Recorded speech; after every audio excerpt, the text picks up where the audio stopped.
नामजप की विधि के लिए बारंबार प्रश्न उपस्थित होता है। आज परम पूज्य भाई जी श्री हनुमान प्रसाद जी पोद्दार द्वारा नाम जप करने की जिस विधि की ओर संकेत किया गया, आइए उसका श्रवण करते हैं। जय श्री हरि। पूज्य गुरुदेव के चरणों में बारंबार प्रणाम। भाई जी कहते हैं, यद्यपि परब्रह्म परमात्मा ओंकार स्वरूप है, भगवान श्री शिव भगवान श्री विष्णु के नाम स्मरण की अनंत महिमा है, जिसे वेद शास्त्रों में विस्तार पूर्वक वर्णित किया गया है।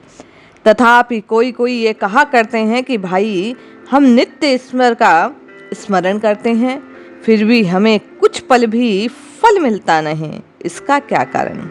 भाई जी कहते हैं, इस प्रश्न का उत्तर कुछ इस प्रकार है। प्रकृति का ये अटल नियम है कि कोई भी कार्य क्यों न हो, उसे उपयुक्त पद्धति या विधि के साथ करने से सफलता मिलती है। यही बात ईश्वर स्मरण के संबंध में भी है। भाई जी कहते हैं, यदि उसे विधि पूर्वक किया जाए तो निश्चय ही शास्त्रोक्त फल का दाता ये नाम जप है। कितने ही भोले भोले भाई कहते हैं कि परमात्मा के नाम स्मरण से नियम की आवश्यकता नहीं। देखो, गोस्वामी जी ने भी तो लिखा कि तुलसी अपने राम को रीज भजो या खीज, उल्टे सुल्टे नीपजे खेत पड़े सो बीज। भाई जी कहते हैं, इस बात को समझने का तो प्रयास करो। राम को प्रेम से अथवा द्वेष से किसी प्रकार भजो, उसका फल अवश्य मिलेगा। जैसे खेत में बीज सीधा पड़े अथवा उल्टा, वह अवश्य ही अंकुरित होगा। परंतु वे भाई गोस्वामी तुलसीदास जी के आशय को समझे नहीं, इसलिए ऐसी बात कहते हैं। गोस्वामी जी जैसे मर्यादा के पोषक महात्मा शास्त्र विरुद्ध आदेश कभी दे ही नहीं सकते। उन्होंने उपयुक्त दोहे में भजन विधि का खंडन नहीं किया, बल्कि भाई समर्थन किया है। इसके प्रमाण स्वरूप उक्त दोहे में खेत शब्द बैठा है। बीज उल्टा पड़े या सीधा, इसकी कोई परवाह नहीं, परंतु उसके लिए नियमानुसार उर्वरा भूमि, यथोचित हवा पानी, रखवाली की जरूरत तो रहती ही है भाई।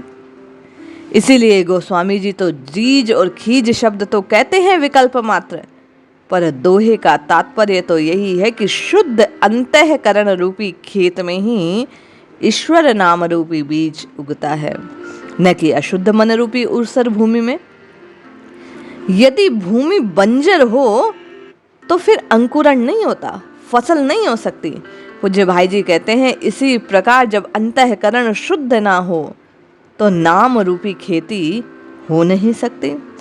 और साथ साथ खेत शब्द से संकेत कर दिया गया कि ईश्वर प्रेम रूपी जल सींचने रहने से, ईश्वर के नाम में 10 जो नामा अपराध है उनसे बचने, अर्थात घास फूस रूपी जो भी खरपतवार है उसे हटा देने से, शास्त्र विरुद्ध मन कल्पित मतवाद रूपी कीड़ों को, पशु पक्षियों को तुषार से उसे बचाते रहने से, सच्चे संतों के सत्संग रूपी प्रचंड सूर्य से, ब्रह्म विचार या तत्व विचार रूपी ताप के निरंतर लगते रहने से, मन रूपी चंद्रमा का उत्साह, लगन रूपी अमृत वर्षा आदि संपूर्ण साधन जब विधि रूप में भजन रूपी बीज को पकाते हैं, पोषित करते हैं, तो भाई जी कहते हैं उसी बीज से परमात्मा साक्षात्कार रूपी धन्य उत्पन्न हो सकता है।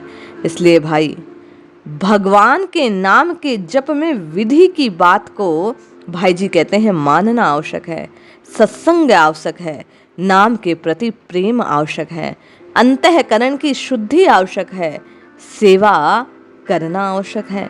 नाम जपते हो तो अपने जीवन की चर्या का ध्यान रखना आवश्यक है। जब आप इन सब बातों का ध्यान रखते हैं तो आपके नाम जप की साधना सिद्धि की ओर अग्रसर होते हैं, आपको नाम जप के अनुभव प्राप्त होते हैं और नाम से राम तक की यात्रा सफल होती है। जय श्री हरि।